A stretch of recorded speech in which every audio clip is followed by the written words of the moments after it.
Cruise news time, and well, we have a final update to the sad situation of the passenger overboard on the 80s cruise. We have a cruiser that is asking whether or not it's okay to use the restroom while in the casino. Depends. I mean, that could be a solution and an answer. Depends. And a crazy story about a couple whose luggage went missing on a Carnival cruise. Cruise news and my views. Let's talk about it.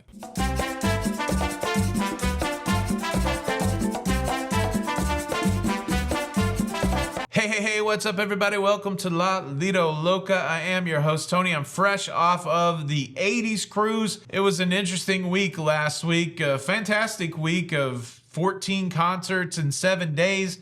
But that cruise kicked off with a tragedy. The very first night of the cruise, there was a Oscar on the loudspeaker and an announcement that a passenger had gone overboard, which kind of threw the whole cruise into a wait, what's going on type vibe. And then a few days later, information started to surface that the person who went overboard was the fiancé of the lead singer of Faster Pussycat, a band that had performed on night one. And then as the week went on, the story just got crazy. The speculation started to ramp up of whether or not Kimberly Bunch had jumped off the cruise ship or whether she was pushed off of the cruise ship. Pockets of the internet, especially the true crime pockets of the internet, speculating that there had been a pushing. Speculation fueled by the fact that there was an argument going on between Taime Lane and Kimberly Birch, and that Taime Lane was there when this happened. It happened in their cabin. Reports are out today that the footage has been extensively reviewed, and it does show that Kimberly Birch jumped off the cruise ship. Bahamian authorities determining that Taime Lane had no responsibility for Kimberly Birch going overboard. Yeah, it's just a sad situation. Obviously, Kimberly Birch family grieving. Loss of life is terrible, but man, that's the guy's love of his life for the last, 8 years. And to see that happen right in front of him, that's got to be horrible also. Certainly these kind of incidents get a lot of coverage when it comes to cruise ships, but they're relatively infrequent, maybe 20 to 25 a year out of the, it's going to be like 30 million people that cruise this year. And we talk about these stories because there is an interest in these stories. People want to know about them, but hopefully nobody listening to the story says, okay, this is the norm when it comes to cruising. I guess if somebody listens to this and says, oh, this is the norm when it comes to cruising, I'm not going to go cruising. It's probably good that you don't go cruising, right? Because it's any time that you hear these negative stories about cruising, if you're someone who switches on and says, this makes me not want to go cruising, that's probably good. It's probably good because you don't want to be in a situation where you're fearful of the thing that you're going to do anyways. And but then, there's a whole other swath of people that hear these stories and are able to internalize the reality that these are outlier events and not the normative event. So just sad. And it really was, a weird thing to be in the middle of that last week. It didn't necessarily impact the cruise. I mean, people were cognizant of it. There were conversations about it. People were sad about it.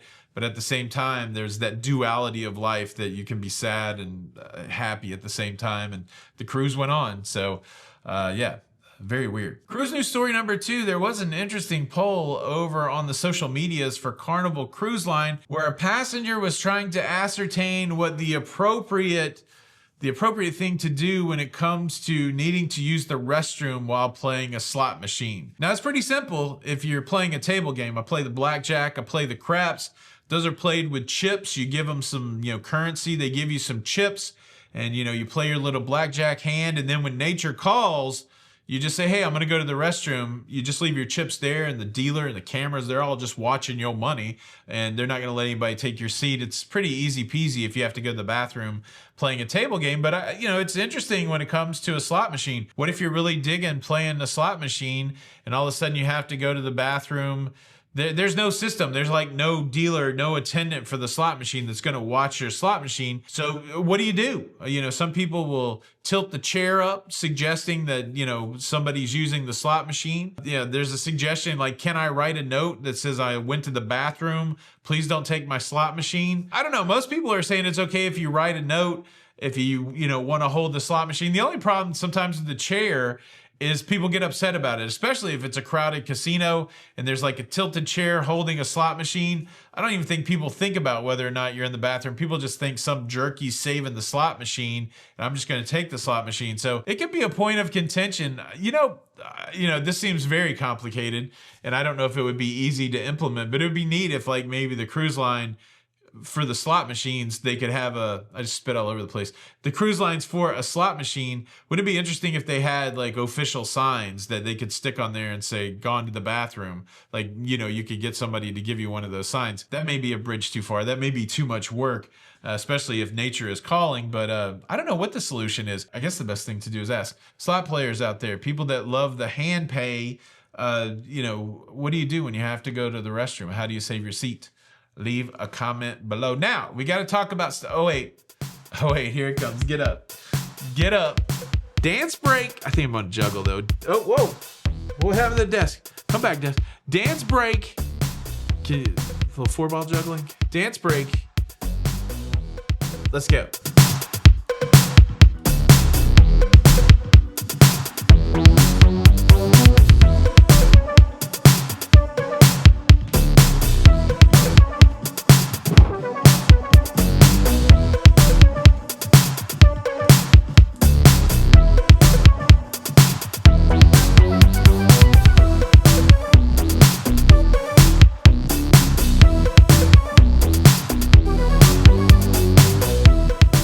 Did you notice my sneaky change? Look, I was going to keep trying that 4-ball shower pattern until I broke something. I actually did break one of my Lego. I mean, I put it back together. But so I finished off with the 3-ball shower. But yeah, dance break. Did you get up? Did you dance?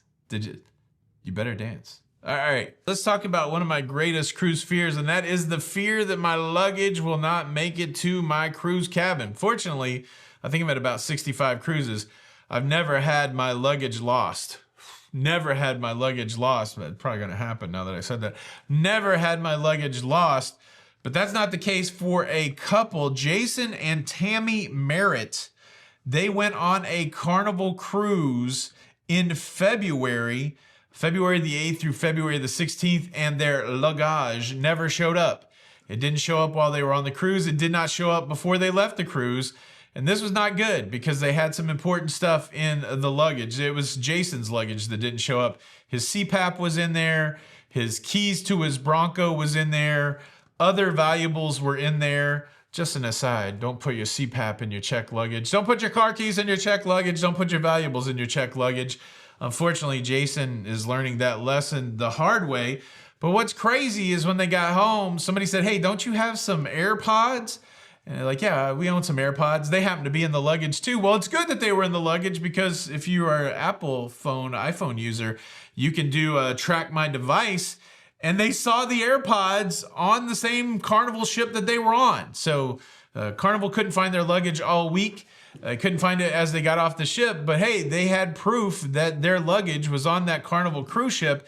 And they called Carnival and they said, "Hey, we're seeing our luggage on that ship. Can you search?" And Carnival's like, "Yeah, I don't really think it's on this ship." And look, this is where it gets crazy. Eventually, they did find Jason's luggage. It was in another passenger's cabin. Just a few doors down from theirs. It was determined that their luggage had been stolen. It was stolen by the woman that was in that cabin. Unfortunately, the luggage was retrieved. And what's wild, after their luggage had been missing for 30 days, it finally did get delivered to their house. And they opened up their luggage and, they were missing 39 items, including that Bronco key. And apparently, to their knowledge, the person that stole their luggage, nothing happened to them. I don't know. There's probably more details to this story. But I'm seeing it as to where the family had reached out to a news organization, kind of an advocacy news organization. The news organization's reached out to Carnival. They haven't gotten a statement back yet. But this couple is like, "Look, our stuff's missing. We haven't gotten any kind of compensation. And we're not sure if anything happened to the thiever.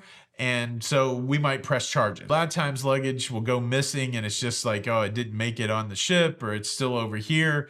But the fact was, it was just a few doors down. But like, could you imagine that? That couple sat there the whole week. Jason, without his clothes and his luggage and his Bronco key, sat there all week in the same clothes he had on embarkation day, while just a few doors down, you know, some strange lady was trying on his CPAP mask and probably laughing. Another one of those stories that demands me to remind you to get travel insurance to cover stuff that may get stole by a fellow passenger. I've got a link down in the description and in the first comment. You can go to insuremytrip.com, get yourself a free quote on your travel insurance. You got to do it. Don't cruise without travel insurance. What's wrong with you? Don't thieve anybody's luggage. And Carnival, please ban that cruiser if you haven't already. I'm assuming they have. If they know she stole the luggage, I would assume she got banned. You ever not got your luggage on a cruise? Leave that comment below. If you want to stay up to date with everything going on in cruising, please consider subscribing with the notification bell on. That way you don't miss out on any of these episodes. And thank you for watching the show. It's Tony for La Lido Loca. Until the next time, we'll see you on the Lido. Bye. Cruise News.